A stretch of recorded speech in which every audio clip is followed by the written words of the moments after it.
Hey, so I just wanted to do a quick video with something that I was realizing when I was training with the new Mace bell, which I've had for like 3 days. I've had the Indian clubs for like 5 days. But what I'm already noticing for training for HEMA is that with these items that you like swing instead of just, lift in some standard way, you are doing a dynamic movement, and you can customize the movements based on the kind of strength you're trying to develop.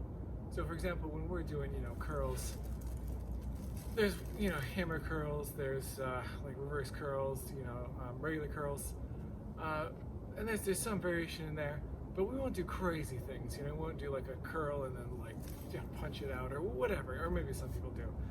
But with these, with these weights that there's some kind of prescribed movement for, I'm finding that you can customize those movements. I'll give you an example.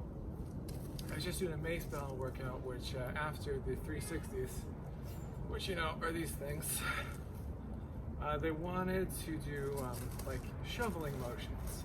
They're like, oh, this is a functional exercise.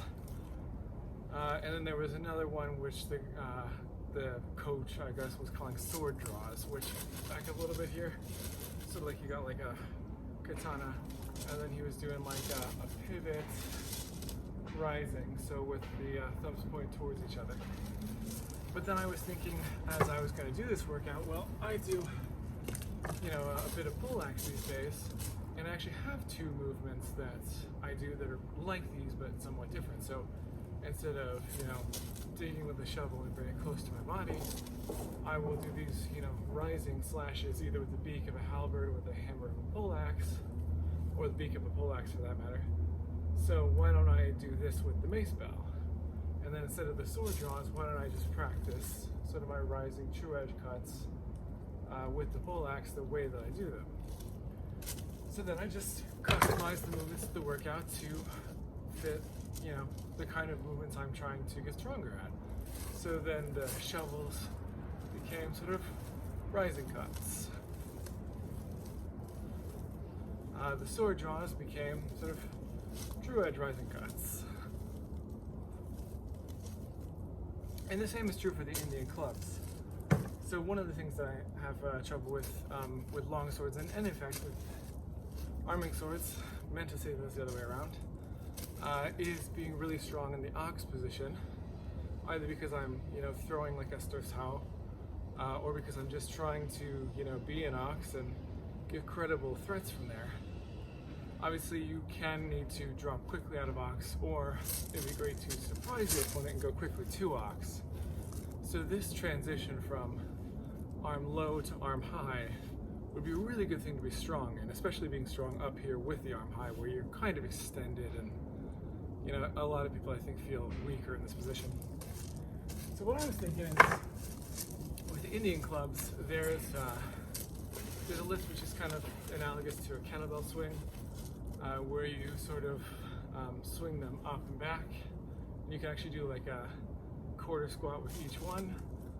So that looks something like this.